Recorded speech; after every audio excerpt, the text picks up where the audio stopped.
Hey everyone, welcome back to Shadow Stories, where we dive into the spine-tingling world of the unknown. Today, we're unraveling a story that's equal parts creepy and captivating. The Cursed Marionette. If you've ever felt a chill run down your spine while staring at an old doll or puppet, wondering if it's staring back, you're not alone. Puppets have been around for thousands of years, pulling strings on our imaginations. Did you know that marionettes, those string-operated wonders, trace back to ancient Egypt around 2000 BC? They were used in religious rituals, symbolizing gods and the afterlife. In ancient Greece, philosophers like Plato even referenced them as metaphors for human control and fate. Fast forward to medieval Europe, and marionettes were stars in morality plays, teaching lessons through exaggerated characters. But here's where it gets eerie. Across cultures, puppets have often been seen as vessels for spirits. In Japanese bunraku theater, they're treated with reverence, almost like living beings. In India, Kathputli puppets tell ancient folk tales, blending entertainment with spiritual warnings. But what if a puppet isn't just a toy? What if it's cursed?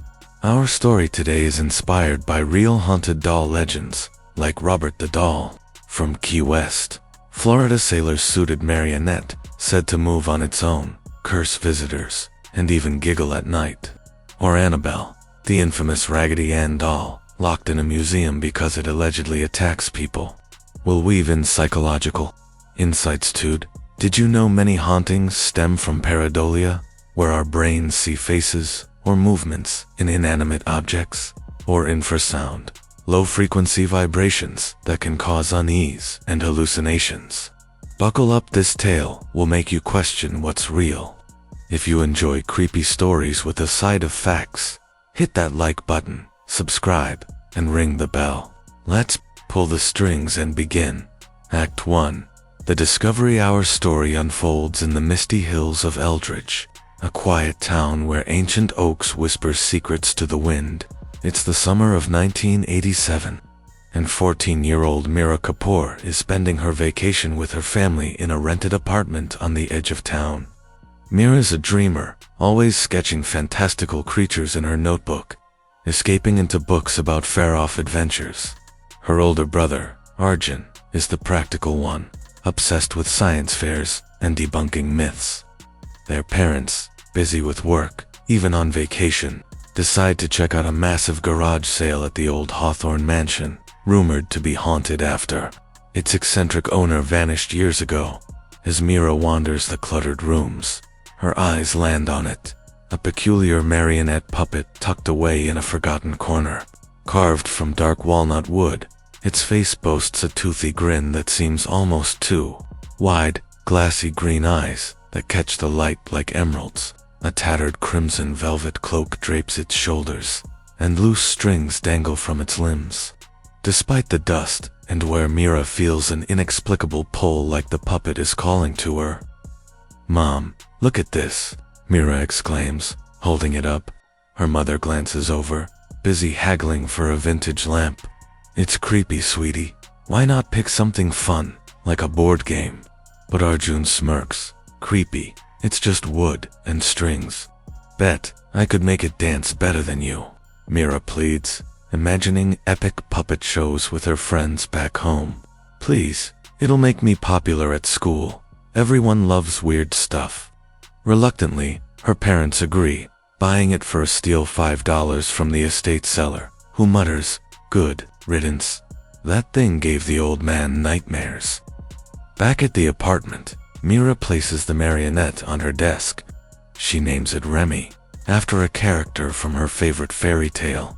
As she doodles in her notebook, she swears its eyes follow her. "Just my imagination," she thinks, shaking it off. That night, strange things begin. A soft creak echoes from her room. Mira wakes to find Remy tilted slightly, as if watching her sleep. "Arjun, did you mess with it?" she whispers the next morning. Arjun laughs. "Why would I? But hey, puppets have a dark history. In ancient Rome, they were buried with the dead as guardians. Maybe Remy's got a spirit attached." The incidents escalate. During homework, Mira hears faint strings creaking, like music from an old radio. She picks up Remy, practicing simple movements. "Dance for me," she giggles, pulling strings. But when she lets go, the puppet's arm twitches. UNPROMPTED. Act 2. The haunting begins. Days turn eerie. Mirrors crack without cause. Lights flicker, even after Dad checks the wiring. "Faulty bulbs," he says, but Mira knows better. One afternoon, alone, the radio bursts into an old waltz static, crackling like laughter. Remy sits upright on the couch, strings coiled neatly, as if ready to perform. "Mira, this thing's bad luck," Arjun warns, but he's intrigued. They research. Marionettes in Czech folklore were believed to house souls. In the 1800s, puppeteers claimed spirits possessed them during shows. That night, a crash wakes the family. Arjun's on the floor, coffee table overturned. "I tripped, but something pulled me." Remy perches on the couch, grin wider, or is it? Mira confides in her diary. "Remy's alive. It saved me once when a shelf nearly fell, but now, it's angry." Flashback. Earlier, Mira dodged a falling bookcase after feeling Remy call her away. Insights interlude, similar to Mandy. The doll in Canada donated after cries at night and moving objects. Environmentally, infrasound from fans or vents can cause dread and hallucinations. Psychologically, grief or stress amplifies it. Mira's family recently lost a pet, mirroring how loss manifests as hauntings. Subplot: Mira sneaks Remy to school. During recess, it whispers to her friend Leela, "Play with me." Leela screams as a swing chain snaps nearby. "It's cursed." Leela cries. Rumors spread town, whispers of Hawthorne Mansion's owner, a puppeteer who vanished after claiming his marionette stole his soul.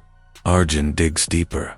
In 1920s France, a marionette caused accidents. Psych explanation: apophanising connections in coincidences. Climax build: family dinner, disrupted by shattering glass. Remy found amid shards untouched. Parents call a local historian, Mrs. Eldridge, that puppet, from Hawthorne's collection. He believed it housed a trapped spirit from a tragic circus. Fire. Act 3. The confrontation and resolution. Terror peaks. Mira dreams of Remy dancing alone, strings pulling her like a puppet.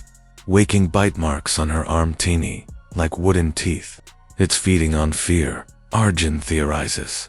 Family seeks help from Uma, a priestess versed in folklore.